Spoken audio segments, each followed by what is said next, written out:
You wanted the best. You've got the best podcast. The hottest podcast in the world. The Chris Voss Show, the preeminent podcast with guests so smart you may experience serious brain bleed. The CEOs, authors, thought leaders, visionaries, and motivators. Get ready. Strap yourself in. Keep your hands, arms, and legs inside the vehicle at all times, because you're about to go on a monster education roller coaster with your brain. Now, here's your host, Chris Voss. Hi, folks. It's Voss here from the ChrisVossShow.com. There you go, ladies and gentlemen. The Iron Lady sings that makes it official. Welcome to the big show. We certainly appreciate it. Thanks for tuning in. As always, the Chris Voss Show is a family that loves you but doesn't judge you, at least not as harshly as your family, because, you know, your family knows you well. But the beautiful part is we're a family that loves you in spite of all your flaws and things about you. But just don't ask for us for money. That's all we ask. As always, we have the most amazing authors from all the top publishers across the board on the Chris Voss Show. And they just keep coming every day, 2 to 3 shows for 16 years now going on. The end of this month, August 2024. 2,000 shows plus. Go back and watch them all. Just binge them. And when you get done, just binge them again. It's fun. She is the author of the latest book that came out March 18th, 2024. It's called Whispers, Sinners, and Saints by Nancy Hart. It could be an autobiography of myself, but I'm sure it's a work of her own fiction. So Nancy will be joining us on the show to talk about all of her stuff, Sinners and Saints. Did I do the same part, or did I just do the sinner part? I don't know. You did both. You did both. And it's an autobiography. You were right about that. It's not fiction. It's totally true. Yeah, every word of it. Sinners and Saints. There you go. So she is the author of the latest book. She has 2 more books coming out soon. There's still more to share. She has a recipe for happiness, to exchange ideas and deep thoughts while avoiding wasting time in superficial conversations and gossip, even though she's now on the show where we'll do superficial conversations. She's traveled to 6 out of 7 continents, having grown up in Manhattan in South Florida. She is a xenophile, preferring exposure to various cultures of the world over sand and sun. She graduated from the University of Miami with a BA in psychology, studied art appreciation in Europe, best place to probably do that, attended Fashion Institute of Technology, including Kabbalah and Buddhism, and traveled the perimeters of the United States. The perimeters? You didn't go to the inside part? I live in the inside part right now in Colorado, but no, I didn't get to do the inside part. I did the outside part. Got a lovely flavor of all the wonderful people in our wonderful country. Isn't it, though? We have some interesting folks. The outside flavor is kind of the crust, though. It's kind of like if you get toast, you just eat the crust part. You should try the middle. The middle's tasty. Of course, you are in Denver, and it's a wonderful middle up there. Yeah, well, I do like bread. All parts of it, though, unfortunately. All kinds. That's my problem. I'm a bread dipping fiend. So welcome to the show. We certainly appreciate you coming on, Nancy. Give us a .coms. Where do you want people to find you on the interweb? Okay, wonderful. So nancyhart.com. Mm-hmm. You can also find me either on YouTube, on Instagram, and Facebook. It will be Nancy Hart Author. There you go. Yeah. And give us a 30,000 overview of what's inside your book. Oh, what is inside my book? Okay. It's an intense read. So it's a historical read. And it's to not concentrate on the negative that is going on that I talk about in the book. It's to have a light shining on that there are negative things that happen, but the negative things that happen were all hidden lessons for me to learn from. And I just got to do it a little bit earlier than other people, but I found my own tools to see that like 2 negatives is a positive. I think it really does affect that. I think a lot of people, end up in institutions, end up looking for their happiness on the bottom of the bottle. The bottom of the bottle. I'll see that movie on Friday night. Yeah, that'd be a good one. And maybe that'll be the next name of the book. I like that. I actually like that title. Yeah. All right. I'll have to watch this again just so I can remember that one. Mine And was always love at the bottom of the bottle. love at the bottom of the there you go. Yeah, better, Oh, or the sounds genie's not at the bottom of the bottle. yeah. But yeah. So the hard stuff. I write and I share about the hard stuff, totally authentic. I don't even change the name of the characters of the first book Oh, because really? everybody's passed away, so I don't have to worry about that. Ah. And that I could have just, carried on the trauma and perpetuated that was Mm-hmm. handed down to me. Mm-hmm. But instead, I'm a what they call a transitional person, meaning I stopped it and instead cleared the path so that the future generations in our family, which is just my son and my daughter, have a clean start. They don't have to go and work out all that trauma. And I learned that this also clears past karma for the ancestors. Oh, Ah. yeah. Generational trauma is really a thing. We've had probably 200 psychologists on the show. We've done a few shows, Yeah. and yeah, it's definitely a real thing. At first, I thought it was kind of foo foo. Like I'm like, well, how does generational trauma work? Like, are you getting this through the chromosome? But no, it really does because it's passed down from behavior to behavior between Exactly. parents and stuff. Exactly. It's Yeah. what you learn, it's what you see. And then, Yep. of course, then there's the genetics that occurs in it. So in this book, I talk about also my mother has Asperger, and Mm-hmm. I'm a hypersensitive child. So this is not a very good cocktail. And I go further and further into that in the second and third book, Mm-hmm. how that works. Mm-hmm. Yeah. Sounds like you've incorporated some of your life into your book. Tell us about how you grew up. When did you start writing? Kind of know when you had that knack for writing or want to start writing? I think you mentioned earlier in the green room that you start wanting to write since 4. But I'll let you tell your story. Okay, great. So I really had a very, very hard childhood. And I say that because I had my mother was a refugee, right, from Mm-hmm. Hungary. Mm-hmm. And I never got to know my father. I had a grandmother from age 5 to 11, but my mother was very abusive, very neglectful. Mm-hmm. I write about historical part of the book is that we lost our family in the Holocaust. Oh So, wow. yeah, so my mother was a child of the Holocaust, and my grandmother had the numbers on the Holocaust, and it wasn't really spoken about until later. Mm-hmm. I knew my mother being very abusive. How did I know I was going to write? At age 4, I had a horrific experience where she threw me out of the car Oh and wow. she beat me in front of other people.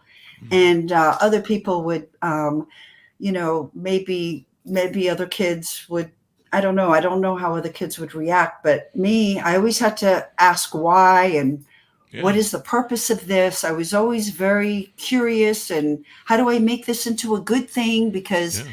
this is, how do I go on in life? Mm-hmm. Like being beaten all the time, just the looks of me would get her Wow. like primal animal to eat the young. It was very, Wow.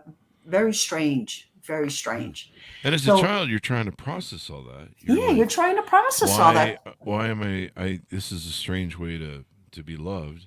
Yes. So I don't have Yeah. brothers and sisters. Mm-hmm. Yeah. So I don't have a father to report to. My Yeah. grandmother was working hard. So Mm-hmm. she did the best she could. And I was pushing why. And I was, since I'm very young, since even before age 4, I write about it in the first book, Mm-hmm. is that I would have a voice come to me. And I did go to therapy to make sure that, if it was schizophrenia, then, you need your medication, right? Yeah. There's Yeah. nothing wrong with that. You take your Yeah. medication and then it's respectable. Everybody's got their own thing. Sure. Yeah. And so I actually was always advised and given wisdom and guided as to how to look at things. So Mm-hmm. when this particular thing happened, he was always a he voice said, you everything will be all right Mm-hmm. when you write. Oh, Yeah. And at four, I did not understand all right, ALRIGHT and WRIGRITE. It took me a while, but when I got it, I said, that's a promise I will make. I'm going to tell everybody, there you and go. there's got to be a purpose for it. Yeah. There you go. It sounds Yeah. like it was a coping mechanism in a sort of way. Does that sound correct? It made me, while I got beat, I kept saying, I'm going to write my book one day. And this Yeah. is all for me to, I've going to process this. And what I've got to write about Mm-hmm. is, at least I don't do drugs. I don't do alcohol. I don't do, the worst thing I do, like I was on the phone last night and I was saying to my friend, it's 9 o'clock, but yeah, I'm sorry, I'm chomping on my peanuts right now. So I shouldn't be eating that late, Yes. but I wanted a snack. Oh, we all do that. Yeah, and I That's wanted a to healthy thing. Yeah, yeah, it's it's a good. healthy like my things are usually healthy, and now my addiction is writing, like it's going out of style. I'm writing. Mm-hmm. Yeah. Writing is a really good solace. I don't know if that's totally the right word I'm looking for. It's close, but it is a cathartic sort of thing experience. I think that's what I'm looking for. I find that it can be cathartic. I think it's cathartic, and a lot of times it's like a prayer Mm-hmm. where I am channeling what needs to be done Yeah. and guided. So I've never been to like a writer's retreat. I've never taken writing in school. Uh, I remember, in fact, my gosh, in supposed to be graduating high school in 3 days, and the teacher said, "I love your character descriptions, but I think you need to stay after school for grammar, whatever it is, Uh-huh. grammatical, whatever That it is." grammar crap. Yeah, and I was like, "Yeah, that's great. I'm graduating in 3 days, and I'm off." So, I'll be right but on that. I love to write, and I taught myself to write, so it's okay. There you go. Yeah. I kind of did the same thing. I think I started writing early as a coping mechanism. The world is coming at you hard, and sometimes if your parents aren't stable, as a child you can't handle it. You don't have a way to handle it, and it's overwhelming. And a lot of people shut stuff out of their memory. They forget about stuff till later. And I guess according to psychologists, what that means is that your brain says, "Hey, you can't handle this right now, man. This is way too much for us to cope with. So we're just gonna go ahead and put this aside." Or I think in your case, let's write, and that makes it so that you can cope with it and all that good stuff, and that makes all the difference. Yes, yes. Yeah. And I do remember too, I would paint. I was Oh, always there you a painter. Like in third grade, I was the only one allowed in this gifted program to be allowed to paint all day long at the easel, and somehow I would be able to raise my hand. go. Mm-hmm. But once they took the easel away, that was it. It was like I was shut off. But Huh. it's like I think if you have creative, you have the need Yeah. to create. Mm-hmm. That's a big part of it. I think that's maybe where the cathartic solace comes from, is by creating, you feel like you're expressing yourself, and it's also kind of it's also, well, it's cathartic. It's just kind of like you go through it, and you're just sitting there going, "Oh, this feels good," and instead of like I found, if I get angry about something, sometimes it's good to just to write it out Yeah. and then throw it away. Yeah. And then too, I think it's oxytocin when you complete like a body Yeah, of work and you read it and you're like, "Oh, I wrote that. Man, that's awesome. I love it. Man, yep. wow." That And then I that throw it away. too is very good. And to get like you write it down once, but literally like I must have rewritten this at least 25 times because you Hmm. go back in, it's just like a canvas. Hmm. uh, when you fill up every single a speck on the canvas, now is when you're starting to really create. Yeah. Yeah. So I think then you're getting, no, that's not exactly how I mean it. I need to fix that. I need to really get in the moment. And you can get lost. It's a great way of escape too. You can Hmm. get lost. I was reading this thing about creative people, and one of the one of the hallmarks of people that are the most highly creative and successful at it, they're usually procrastinators. And so, Oh, like the people that they do well, they'll get you give them a project, they're okay, they're like, I'm on it, all right, working on that project, they're down the road. Meanwhile, people like me, I don't know, it might be people like you, we're just kind of fucking around. We're just kind of like, well, kind of, I'm gonna go over here, maybe do this over there, and I always thought I was being a procrastinator because I'm like, I just, God, what are you doing, dude? Right? I'm procrastinating. Stop it. But what evidently we're doing is we're looking for the creative thing. We're asking our subconscious mind to bring us something, and we're trying to find some inspiration too. So that's part of it. We're also kind of, let's see if let me find an inspiration, and there's something that will trigger us into that sort of creative process that we need, and that's why we're more successful at being creative by being oh, procrastinators. oh. Well, I So think I don't. I wonder if I don't think my mind ever shuts off. Honestly, even yeah. if I'm watching a show, I might not know what the show is about. Hmm. I will space out because I'm like, oh, that's what I need to put in there, and then this is what goes there, and oh, I got to go back, and I have to walk around with a paper and pen wherever I am. I got to have that so that I can go ahead if I'm playing mahjong. Oh, that's a good idea. I got to write that down. So. There you go. It's while we are not physically maybe getting ready the way somebody else does.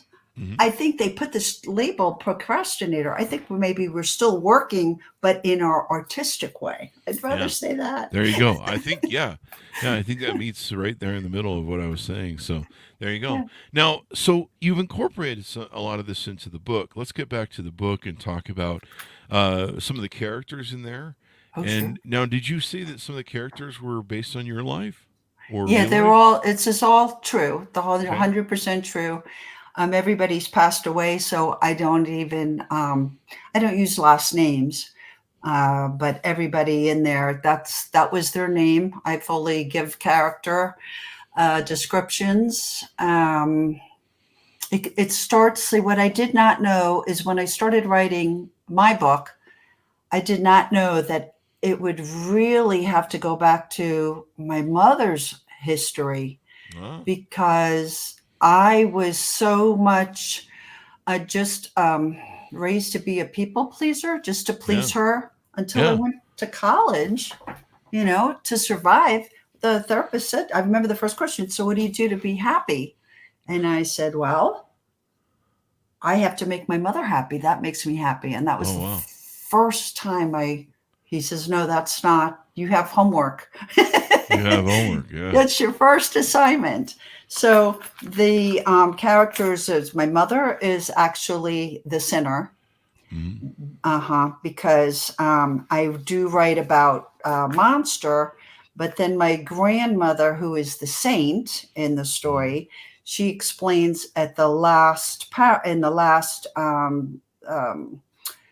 uh, what do you call it, chapter of the book, that the difference between a monster and a sinner is a sinner hurts an innocent person, and she was hurting me, who is an Hmm. innocent person, being a child. Yeah.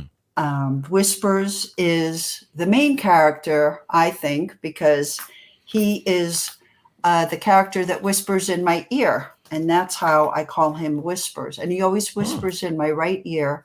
Hmm. So I've been told that could be like an angel. Huh.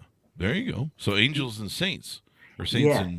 saints and let's see. Let me get back to the Sinners. title. Sinners and saints, but the saints can be an angel too. So Yeah. there you go. I Yeah. don't like this. So would you call this a semi-autobiography or a fictional autobiography or an autobiography? Oh, it's What an would you call it? autobiography. Yeah, it's Novel, yes. autobiographical novel, maybe. Yes, it's written like a novel.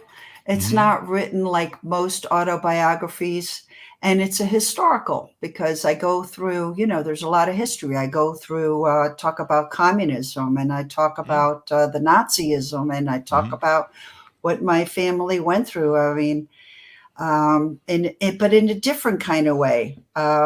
Like that they were the poorest Jews that there was, and their mistakes that they've made in life. Mm-hmm. Uh, Probably the Holocaust, the Nazis didn't help. yeah, Anyway, right? that was a sad thing. Yeah. Yeah.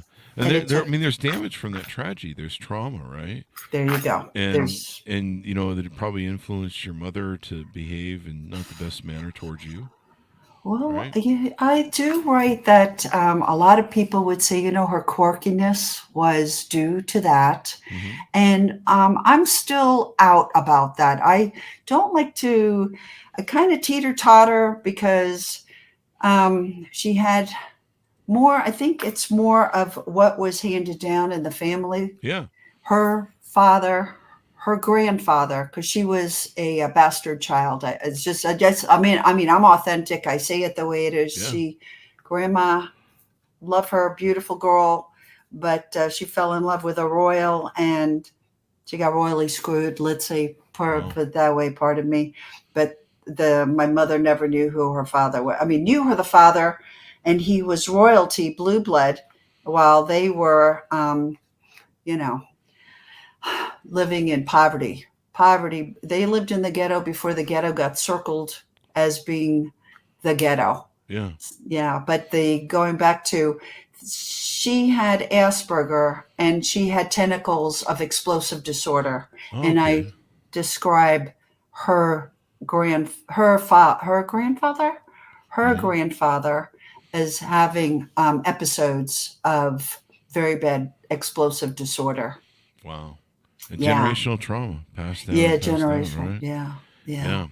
And yeah. you know that's it's the sad part, but the great thing is you've put a stop to that. You've said, hey, we're not going to keep this being passed down generation to generation, and I think a lot more people need to think about it that way, and seeing if they can stop. Everyone needs to go to therapy. I think after COVID, pretty much at this point, I think that's where I'm at. It Oh, seems like including me. I'm not above. I'm not above it. Although I think I do a lot of trauma. I get a lot of psychologists on the show. That's my trick pony. So oh, I get to talk to them before the show and during the show and after the show, and then they get to sit there and be and usually I'll see them ordering boats or something off of the advice they're having to give me and by the hour. So they're like, I'm gonna buy my new yacht now that I see how damaged Chris is. oh, wow, So there you go. nice. Yeah. I bought a few boats for psychiatrists. That and strippers too. Um, the put them through college. That's a joke, people. Just roll with it. We're from Vegas. What else about the book that's inside of it that we need to know? Huh. Other than that, that all negatives, that negatives are not negatives. To look at a negative, like when you get pushed to not just say, and you see this, a lot of people, oh, they get wimpy and they get whiny, and then they leave it at that. I'm hurt, and they leave it at that because they don't look for the tools to say, well, why don't I see it that it's that person, that's their personality, Mm-hmm. and why do I need to keep going back to that person and keep taking it? Instead, life is pushing me in a different direction and showing me that I belong somewhere else. Oh yeah. Like, this is what I think is very important. There's so many subtle hints that the universe, if you're keep an eye open, that you can see um, that be more attuned to. I know this is a very much of a money, money, money, money, money. I got to have money kind of society. Mm-hmm. But, a lot of people are not happy. So I think that there's some kind of balance. And after, of course, you have to put food on the table. This is obviously a necessity. But then what about, what are you doing? Like going back to the first question, what are you doing to be happy? Are you grateful? And if you are grateful, what are you grateful for? Is it fall under, oh, people are looking at me, I'm very important? Well, Mm-hmm. then you got ego. And so, you know, look at what your obscurations are. What is it that's defining you? What did you do for somebody else today? Mm-hmm. Even as simple as walking down the street, somebody smiled at you. You didn't turn your head, but you smiled back. That's huge. Yeah. Just being nice to people and good to them. It's Definitely. the most simplest things is just huge. Just being kind and courteous, and if you're not, then maybe see, well, maybe there's something I need to do to change that. Look at those signs. Hmm. Yeah. Definitely. So now the other two books I think you said you're working on, how do those fit into the scheme of all of this? Yeah, they are sequels. Okay. They are sequels. So Yeah. we're going to So tell your whole life story by the time we're done then, right? Or up to then. yeah, yeah, pretty much mine and everybody else's that I've met in my life. There you go. There you Yeah, go. I think everybody has a story, and I think that's what really people are in our lives, is so that we can learn who we are, Mm-hmm. what it is that we don't like about somebody else. Why is that bothering us? Sometimes we have that in ourselves and it bothers us. Mm-hmm. So therefore we need to change that. Yeah. And that's There what you go. people are for, to learn our Yeah. our ourself. That's what we always say on the show. Stories are the owner's manuals to life. It's stories are the fabric of who we are. They really are. Even though, sometimes we don't have the best stories, but we definitely take a look at, what our stories are and then try and figure out how to make the best of them or to survive. Sometimes it's just survival. Sometimes it's a matter of just knowing that you're not alone in the universe and that other people maybe went through what you did and they survived. And so maybe they have a blueprint that you can survive with. All these different things make a difference. And so we always talk about that on the show. I mean, stories are everything. It's Yeah. how we learn. It's how we teach each other. It's how we educate. Yeah. It's how we entertain, and all that good stuff. So it'll be Yeah. exciting to see what's the dates that these new books might come out. I'm in queue with my editor for the second book, and I'm almost done with the third book. So it's kind of like 2025 was when I'm going to see the second book come out, and then I have to be in queue and wait. Mm-hmm. But the second book is done. That's written, and it goes more into paranormal, actually, which is very interesting, because being with whispers and having, like, knowing things ahead of time. What happens in my second book is I predict somebody's death, and at first, who I have to tell, it's going to cost me my life, and they were going to put me in a booby hatch. That's what we called it back then, or a loony bin, right? Oh, So, okay. A booby hatch. and when it came true, like, within 2 weeks, then they started to look at me and go, okay, well, I think we have to start to look at you in a different kind of way. Mm. And then I predict certain things, and I continue doing that. Still do that today. For some reason, I'm able to do that, and I could read pictures, and the fourth book will be all out, just all my paranormal experiences, like a whole bunch of them too. I think that there is so many horror movies. I watch horror movies, and I'm like, this is not how it is. Like, I don't understand. What are they do? Why do they do this? Why do they make it so scary for regular people? No wonder people say, oh my God, aren't you scared when that happens? And I go, no, I'm not scared, because I know if it's a bad entity, I'm not bothering with it. It's got to go. But if it's a good entity, I can help it pass over and move on. And I think that there's a big, big loophole in knowing the honest, like, make it unscary, make it like, when you don't know your next door neighbor and you have all these thoughts maybe, but then when you meet them, you're like, oh, They're not bad. you're just like me. It's no big deal. Yeah, no big deal. There you go. So it should be fun to see these new books come out from you. People can follow along. Give us your final thoughts as we go out. Tell people to pitch out where to buy the book, and of course, a link where they can find you on the interwebs. Okay, great. So you can find me at nancyhart.com. My books will be available and are available. The first one is available through Amazon.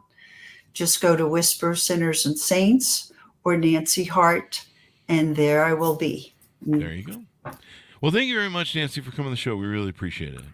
Thank you so very much. I very much appreciate meeting you and speaking to all your viewers. Thank you so Pleasure. very much. And we'll look forward to your next book. And to our audience, order up the book wherever fine books are sold. Whispers, Sinners, and Saints, out March 18th, 2024. Refer your family, friends, and relatives to goodreads.com/Chris Voss, LinkedIn.com/Chris Voss, and all those crazy places we're at on the internet. Be good to each other. Stay safe. We'll see you next time.